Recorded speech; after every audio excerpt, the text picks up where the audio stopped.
d'Alfred de Musset. Pour moi, je me mis à rêver au lieu d'avoir du plaisir.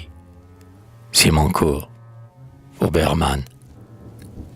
Le flambeau pâlissait, le bal allait finir, et les mères disaient qu'il fallait s'en venir. Et l'on dansait toujours, et l'heure enchanteresse s'envolait, la fatigue aiguillonnait l'ivresse. Oh, quel délire alors! Plus d'un pâle bouquet glisse d'un sein de vierge et jonche le parquet. Une molle sueur embrase chaque joue. Au front voluptueux, le bandeau se dénoue et retombe en désordre. Et les yeux en langueur laissent lire aux amants les tendresses du cœur. Les mains sentent des mains l'étreinte involontaire. Tous ces seins haletants gardent mal leur mystère. On entend des soupirs. Sous les gants déchirés, on froisse des bras nus, à plaisir dévoré, et la beauté sourit d'un regard qui pardonne, et plus lasse, en valsant, se penche et s'abandonne. Moi, je valsais aussi ce soir-là, bien heureux, entourant ma beauté de mon bras amoureux.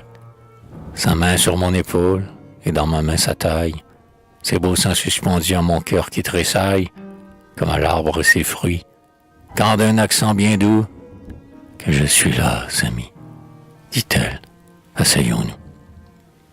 Et nous voilà tous deux assis, un peu derrière, moi, son bouquet ravi, parant ma boutonnière, en main son éventail, jouissant de la voir passer pour s'essuyer à son front son mouchoir.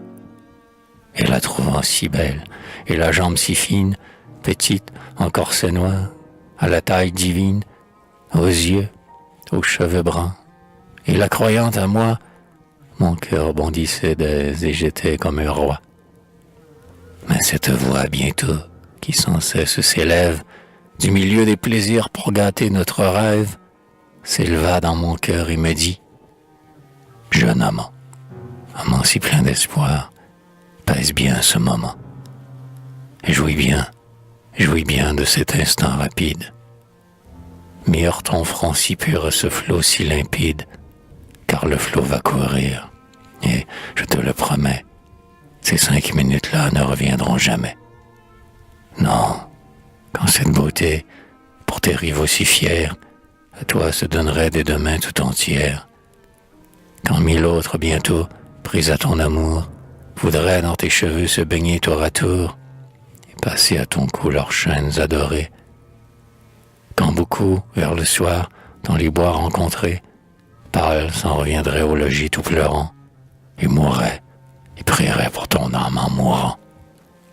Quand pour prix des soupirs de ta vie inquiète, descendu en tes nuits, la gloire, ô grand poète, de son aile effleurant ton luth harmonieux, emporterait ton nom et tes chants dans les cieux.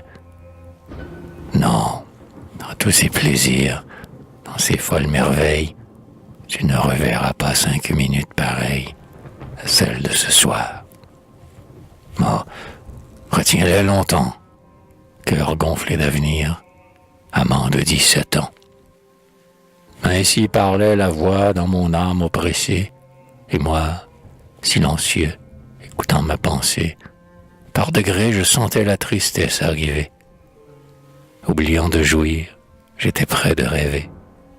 Quand elle, tout à coup reposée et légère, honteuse d'avoir fui la valse passagère, reprit son éventail tombé sur mes genoux, et m'en frappa, disant « À quoi donc pensiez-vous » Et je revins à moi, ma main saisit la sienne, et je revis ses yeux, sa grâce italienne, son beau sein si brillant dans le noir du satin, et nous valsions encore quand parut le matin.